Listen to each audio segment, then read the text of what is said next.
Fatores meteorológicos que influenciam nas aplicações. Primeiro temos a temperatura. Na agricultura, a temperatura é um fator climático crucial, né, que influencia a eficácia da pulverização de agrotóxico. A temperatura do ar e do solo afeta diretamente a evaporação das gotas, né, a volatilidade dos produtos e a absorção pelas plantas.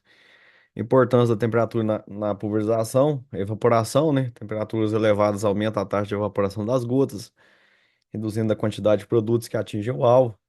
Idealmente, a pulverização aí tem que ser realizada em temperatura abaixo de 30 graus Celsius.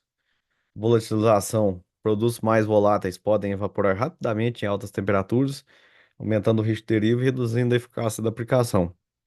Absorção também.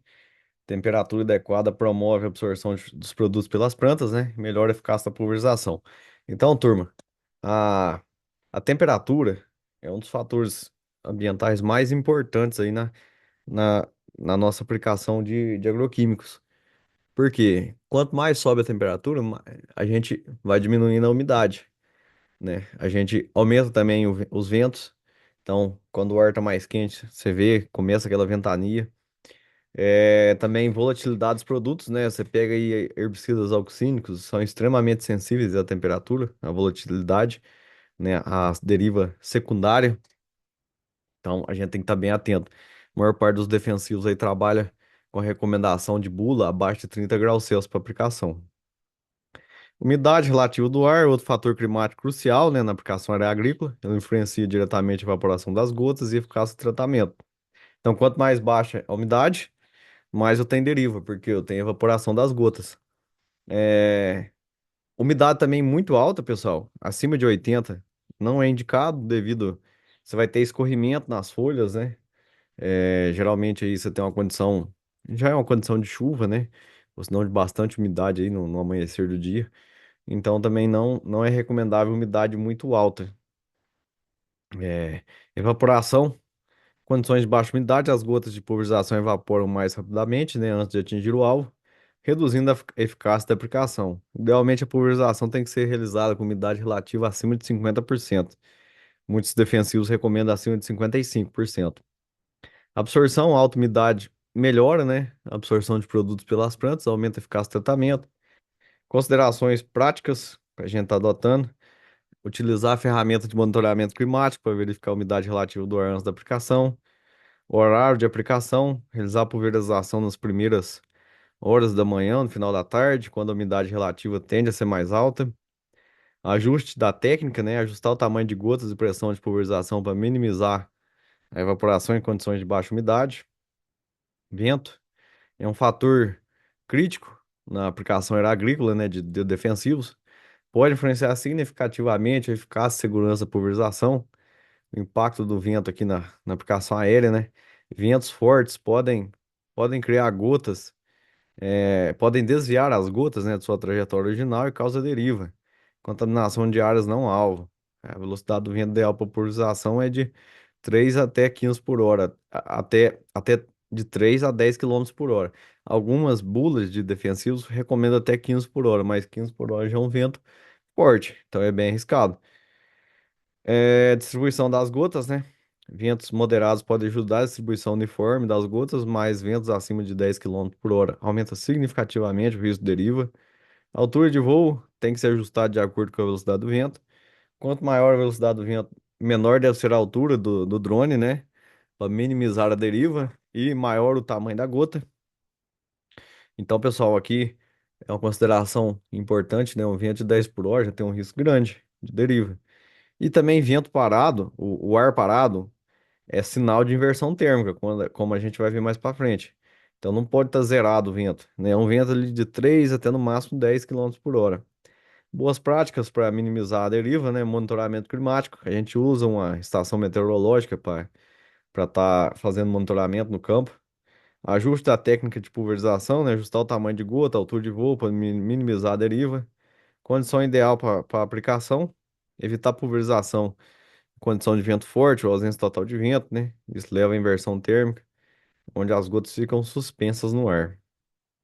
Aqui está uma indicação, né? Como que a gente pode trabalhar com a velocidade do vento na nossa aplicação. Então, menos de 2 por hora. Calma. Se você faz uma fumaça, o vento sobe verticalmente. Então isso pode indicar aqui inversão térmica. 2 a 3 km/h, quase calmo, né? Fumaça inclinada, também a pulverização ainda não é recomendável. De 3, de 3,2 a 6,5, as folhas oscilam, né? Então, aqui tá ideal para pulverização se tem um vento fraco. Aqui de 6,5 a 9,6, um vento leve, né? As folhas e ramos finos, constante movimento, então aqui já, você já evita herbicida. E de 9,6 a 14,5, um vento moderado. Aí já é impróprio para pulverização. Tem bula de produto que recomenda até 15, mas a gente sugere aí não trabalhar com essa faixa de vento, né? Tabela Delta T, você pode ter isso aqui no campo, imprimir essa tabela e levar para o campo, né, para você monitorar a umidade e temperatura. Então vamos pegar aqui um exemplo. Eu tenho 30 graus Celsius temperatura e, e umidade de 50%. Olha aqui, já não é mais recomendável. É uma condição limite. Então, por isso que a gente vê na bula dos defensivos, né? A recomendação de temperatura abaixo de 30, umidade acima de 50. Ah, mas eu tô com uma temperatura de 25 e umidade de 50. Então, ainda tem uma condição que eu posso trabalhar.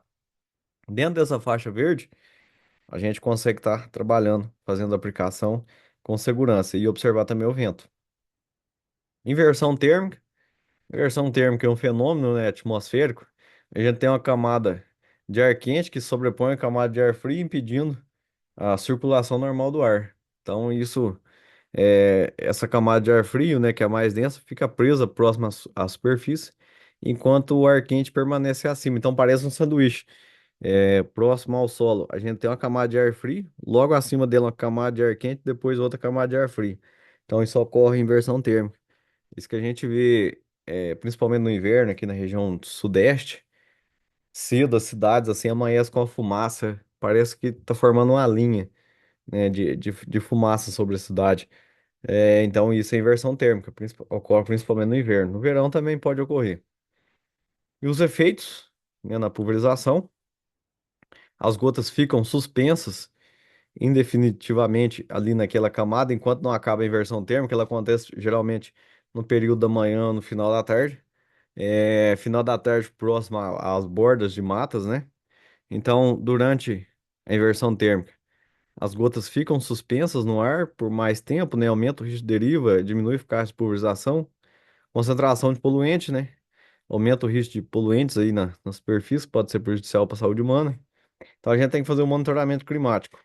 Pode fazer um teste com a fumaça, você faz uma fumaça pequena no chão, né? Se ela sobe verticalmente, não tem inversão térmica. Porém, se ela começa a subir, se inclina e a fumaça vai é, caminhando, né? Vamos assim dizer, na horizontal, tem inversão térmica. Que ela não está conseguindo passar essa barreira de ar quente. Aqui a inversão térmica, né? Como que é um fluxo normal do ar?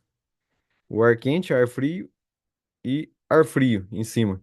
Então, o fluxo de ar, né, sobe normalmente para as camadas superiores da atmosfera. Olha aqui na inversão térmica.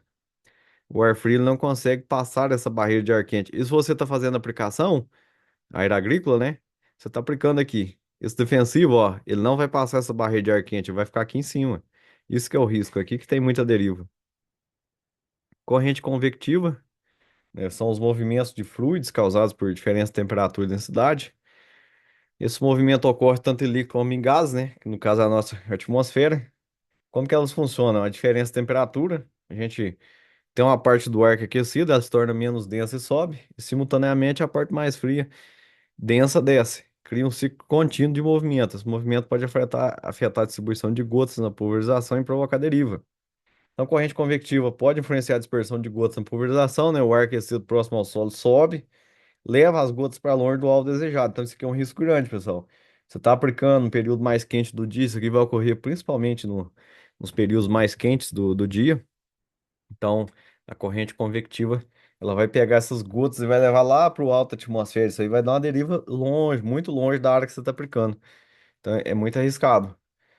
Além de, nos períodos mais quentes ali, você não ter uma condição de umidade e temperatura propícia, ainda tem um risco de corrente convectiva. Então, para isso, a gente vai fazer um planejamento da aplicação, né?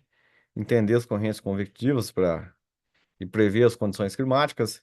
Pessoal, então a gente tem uma faixa bem estreita do dia para trabalhar com os drones de pulverização, né? Você vai estar monitorando o clima, mas geralmente ali o início da manhã, né, que é bom para a gente fazer aplicação, à noite também, final da tarde, aí você vai observar é, a inversão térmica. Mas geralmente ali meio-dia, 1 hora, não é um momento bom de fazer aplicação. Aqui como funciona, né, a corrente convectiva. Vamos agora para o nosso último módulo, módulo 3.